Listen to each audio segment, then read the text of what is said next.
You guys give me so much credit for this intro, or whatever, gotta do it. Hi, Alex speaking, and today we're starting a new series that has been in the works for actually quite some time now. That's right, it's about time we got to covering course-specific topics. I originally thought about starting with a more skill or practical course, like how I chose which shortcuts to make videos on before the others. However, unlike shortcuts, every course has something to learn about, so despite the competitive side of me wanting to start with a more technical track, I'm gonna try to go in order as best as I can. That means, today, we're going from countdown lights to checkered flags on the very first course in the game, Luigi Circuit. First up, Luigi Circuit is primarily known as a luck-based course, having a level 1 shortcut and a level 2 shortcut that could be chained between, an off-road shoulder on the entire track, and it almost has the same amount of item sets as Delfino Square, while being quite literally less than half the size. That means online, before top spots have time to break and get a lead, players behind can take these shortcuts that outspeeds and overtakes the runners, and since the shortcut is at the end, whoever takes the shortcut on lap 3 tends to get a free win. Hence why people call it a luck track. As all things being equal, the only skill requirement to win is to outplay your opponent. More on that in the strategy section. Now let's talk about lines. First up, the standard, or time trial, or front run lines, whatever you want to call it. I know that the BKT uses the spear, but most of the choreography is actually the same as if you were playing the Flame Runner. So first, the very first turn is a simple delay and a hard drift. The visual marker to start the drift is once you enter the candy cane curves. Remember, you're hard drifting, so the alignment after the turn may be a little tricky, but you're generally aiming for the apex of the next turn. Now in turn 2, delay drift into a soft drift. I made a video on soft drifting a while back, but in case you didn't watch it, you'll want to drift holding one of the 2 notches on the controller. You could tell if you're doing the soft drift correctly by watching Funky Kong's head. If you can't see his face, but still get the mini turbo quickly, then you're doing it correctly. However, if you see Funky Kong's face, that means you're still hard drifting, and if you don't see his face, but it takes much longer to charge, you're fail drifting.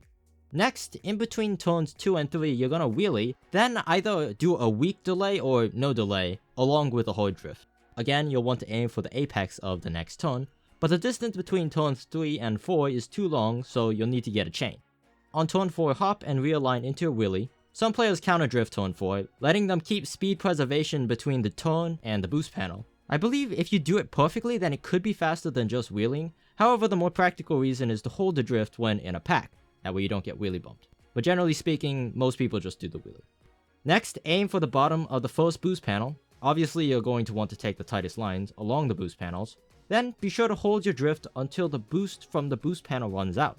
Then discharge the mini turbo and wheel. You'll still need a chain wheelies on the straight going into the next lap, but that's the basics of how to drive LC. Next, safe lines, or online lines. LC doesn't really have any safe lines. For the most part, you'll be doing standard lines, just with a bit more room on corners. So for instance, don't try to hug the last boost panel as you would in a time trial. You can miss the last boost panel, which could result in a huge time loss. Believe me, at a human beginner level, it happens a lot. We'll cover more about safe lines and when it's worth to risk things in a future video, as LC isn't the greatest course to explain that. Luigi Circuit's shortcut is done by going in between the first pipe and the last pipe on turn 5. The easiest way on 150 is to start by going a little wider, which gives you more room and less chance of hitting the pipes, then drift out and realign. Another popular strat that's used in time trials is the wheelie shroom method. You'll want to have a tighter alignment, then avoid getting air by using the shroom once in the grass, so shroom, wheelie, then drift. Also don't hop too quickly after the wheelie because you'll get a slip instead of a jump. The timing is pretty strict if you want to do this, so be sure to practice it and get a feel for the trick yourself. However, online the wheelie method isn't really worth it, as unless you're playing the spear, the Flame Runner, if you do the wheelie method incorrectly, you could actually go a little bit wider, which will make the mushroom boost run out earlier, not letting you clear the cut. Which reminds me, on 100cc, be sure to hop into the shortcut, delay the shroom use as late as you can without slowing down too much, and then at the end hop out of it, as the shroom boost doesn't last long enough to take you across normally. So be mindful of that, and if you need to practice this by going into a versus and changing the game settings to 100cc. Basic strategy. The average time on an LC course is around 1 minute and 20 seconds. On 100, add another 20 seconds. You know what I said about how players who take cut lap 3 tend to get really good spots? Well, in a large room, shock tends to be in play when the last player enters lap 3, or if you're lucky, last set of lap 2. What that means is players taking shortcut are probably going to get shocked and lose their items in a very bad spot. Ironically, putting the players who either ran or took the cut lap 2 in a better position than the players attempting cut lap 3.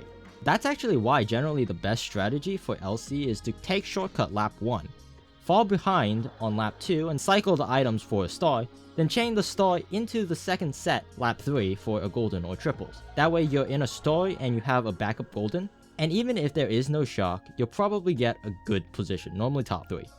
Now even though that is the best theoretical strategy on LC, there's an easy counterplay that could ruin it, and it happens quite often.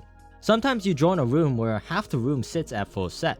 That'll obviously ruin the full strategy, as even if you bag and dodge lap 3, top spots will have such a break you probably won't catch them. You gotta remember, top spots could still get shrooms and do cut as well. So in that situation, you should rather run and take the gamble, as you have a higher chance of getting a good spot if you break, rather than play the RNG game with 8 other players. Keep in mind the odds are still not 100% in your favor. So taking both scenarios and putting them together, you get a room that actually knows what they're doing. Item players win when there are too many runners, and vice versa, runners do well when too many people bag and kill each other. Certain courses benefit certain playstyles, like I mentioned LC is more of a luck track, so a pure item player has a higher probability of winning compared to a pure runner, theoretically of course. But for LC, the most important thing is to keep note of the cycles. Make educated guesses on the strategy you'll use depending on what room you're in and who you're playing against. Whether you want to take the shortcut early, or whether you should run lap 1 and play the waiting game. Hi, Arc speaking, and I hope you enjoyed this course-specific video.